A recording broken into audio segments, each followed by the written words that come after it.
ไม่สูงค่ะเมื่อในเป็นวันที่16เหลือนโทนที่7ปี2026ในตอนแรกข่าวใส่หมอขอมมีข่าว3ตอนเดี๋ยวมาเปิ้นเผาค่ะก่อนตั้งเปิ้นได้แต่ก็เฮาค่ะมาถมด้วยข่าวโคได้ค่ะจอมจึงอู้มินอ่องหลายแต่เข้าเมืองไทยเนี่ยค่ะเมื่อวันที่15เดือนธันวาคมที่7ปี2026ในมีข่าวงาออกมาว่าแกมจอมพ่องหลงและพ่องหลงฝ่ายนอกเมืองไทยลาดว่าจอมจึงอู้มินอ่องหลาย เด้เขาเมืองไทยหนังเป็นตั้งการได้เหลินโทนที่8ปี2526ในก็ได้เรียกว่าเป็นลงออกเข้าตั้งเข้าเมืองไทยปอกกำแหกไหว้หลังสีหับตันเฮงเป็นจอมจึงว่าจังไหนคะอ้อ อยู่ดีพ่องหลงฝ่ายน้องเมืองไทยลันในดีสื่อข่าวว่าจอมจึงอุ้มมินอองหลายในเดออกข้าวตั้งเขาเมืองไทยหนังเป็นตั้งการในเหลินทนที่8ในพ่อย่ำมือเหลียวตั้ง2ฝ่ายเนี่ยก็อยู่ในคักตอนตี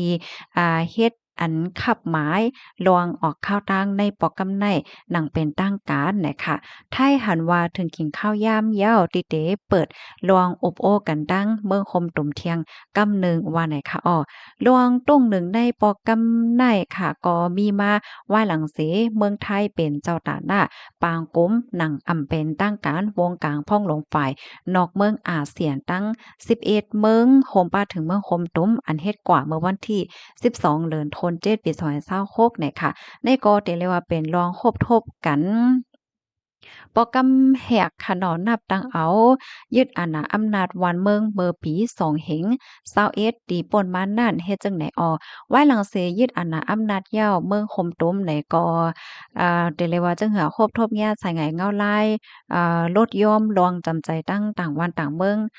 ต่างมะนังอาเซียนว่าเจ้าไหนย่อก่อเลยเกิดขึ้นปัญหาปฏิฆาตในวันในเมืองปังตึกว่าสังว่าเจ้าไหนหลายเจอหลายเปิงเฮ็ดไหนคะเนาะอ่อนนานในอยู่ดี จอมจึงโอ้มินออนไลน์เนี่ยก็เลยออกข้าวตั้งถึงตีเมืองลาวค่ะในก็เรียกว่าเป็นรองออกข้าวตั้งเมืองภูเขาจุ้มอาเซียนหนังเป็นตั้งการปอกกำแหกว่าหลังเสเขาฮับตันเฮงจอมจึงและเมื่อเลือนทนที่6ที่ป่นมานั่นก็เลยออกข้าวตั้งก่อนที่เมืองอินเดียและเมืองแขหนังเป็นตั้งการไหนออกข้อมูลตอนในคาลิปิมาที่ห้องการข่าวไทย PBS ต่างไว้นะคะพี่น้องเขาถ่อมข่าวเงาโหนนยาวหันถึงจึงหือพองค่ะ พี่น้องแห่งการยานเมืองว่าจังหือพองในค่ะดอกค่ะก็จังหนังที่ฮู้กันค่ะดอกเพราะว่าเมืองไทยเนี่ยได้ก็มีพี่น้องคนเมืองคมตุ่มอันก่อเหตุการณ์ตั้งนำตั้งหลายยาวเฮ็ดไหนค่ะลูกดีข่าวเงาโหดได้เสิแลกำในเฮาค่ะมาถ่อมด้วยข่าวเงาเที่ยงตอนหนึ่งค่ะในก็ก้นหนุ่มนอกเมืองเขาถูกย่าปลีกเนี่ยค่ะหมาบไหมเงินอันไวเสร็จไวตึดเงินก็ซ้ำหลักหลายไว้เฮ็ดไหนอ้อเมื่อวันที่14เดือนธันวาคมที่7ปี2026แน่มีข่าวเงาออกมาว่า ก้นแอวแหล่ก้นดอกเมืองค่ะเนาะเป็นก้นตั้งปอดวันออกกลาง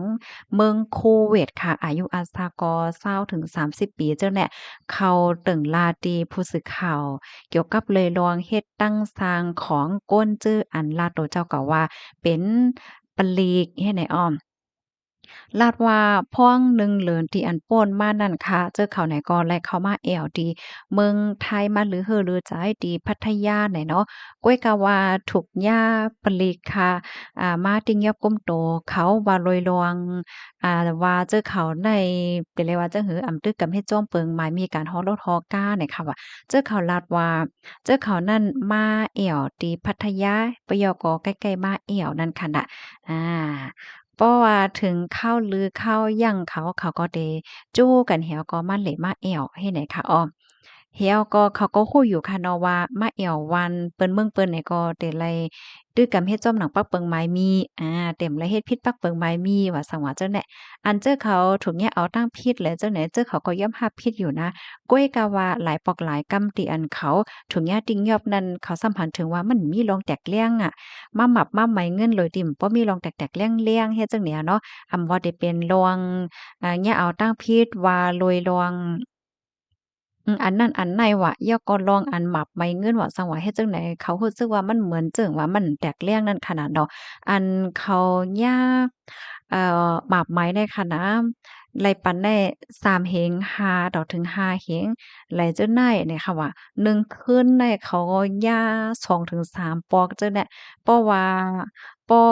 ป้อมปันเนี่ยก็ห้ำแต่ย่ายึดรถยึดหางเฮ็ดจั่งใดนั้นน่ะเนาะอ้อ ปะยอก็มันเตมีโพดจ่ายมันเตมีโพดจ่ายเฮ็ดหน้าที่รับเงินกาหมากไหมเนี่ยปลีกเนี่ยก็เตจุกเขียวก็เอาข่มลงไว้อยู่ห่างๆเฮ็ดจั่งเนี้ยลองตีอันก้นแอวแลเขามีลองทางเทิมแต่ก็แหน่เมื่อว่าเจอเขาย้อนกว่าจ่ายกาหมากไหมตีโฮงปลีกตั้งฝ่ายปลีกเขาก็ปากแปดค่ะนะเหมือนเจิงว่า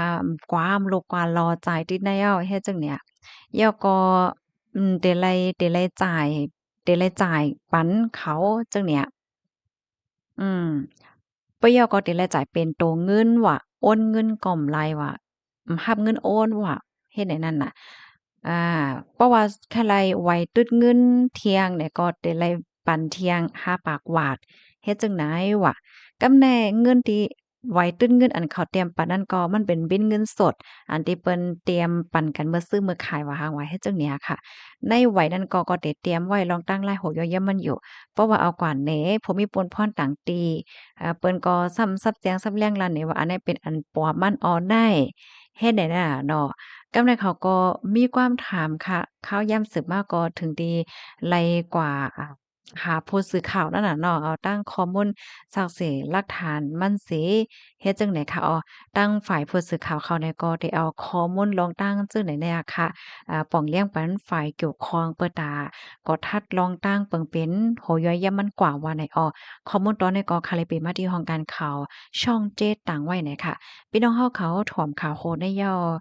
หันถึงจึงหือพองค่ะ เนี่ยอันในก็ก้นดอกเมืองเนี่ยค่ะเนาะเปิ้นในก็ไล่ป่องเลี้ยงถึงที่ผู้สื่อข่าวเฮ็ดจังได๋ค่ะนะพี่น้องเขารับถอมยอหันเถินจึงหือพองเนี่ยค่ะเนาะก็ปันตาหันถึงมาไลเฮ็ดได้นะลูกที่ข่าวก็โหดได้เสียแลกำได้เฮาคำมาถ่อมด้วยข่าวเที่ยงโหนึงค่ะ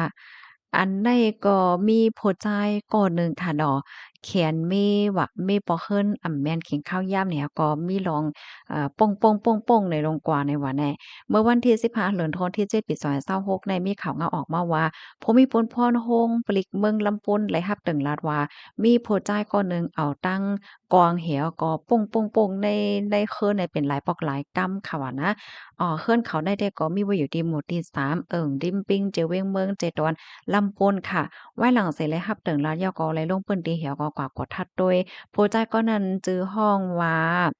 นายมณวุฒิอายุ34ปีค่ะ เลยเพี้ยนด้วยปื้นวันหลังมันจ่ายเนี่ยก็ยามเนี่ยเอาตั้งเพศหลายอัมโมค่ะเมื่อมันจ่ายหันผมมีปนพอดเขาอย่าก็เรียนปลายค่ะเรียนปลายกว่าที่หิ้มห้อมตั้งหลัง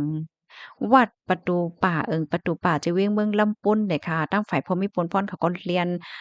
เรียนจอมนั่นค่ะน่ะเลื่อนสุดเนี่ยก็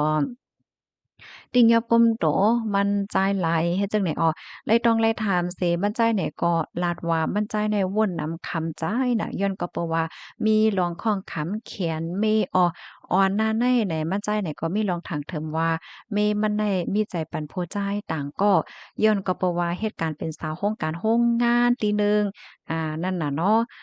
ปอเคิ้นก็อำแม่นขินแม่งข้าวมันย่อก็ใกล้ๆหายกว่าสืบฟ้อนหาก็อำหาบสาย และมีโอ้ยกอบผู้ใจายน่ะใกล้มาแวะมาหามันจ่ายเอา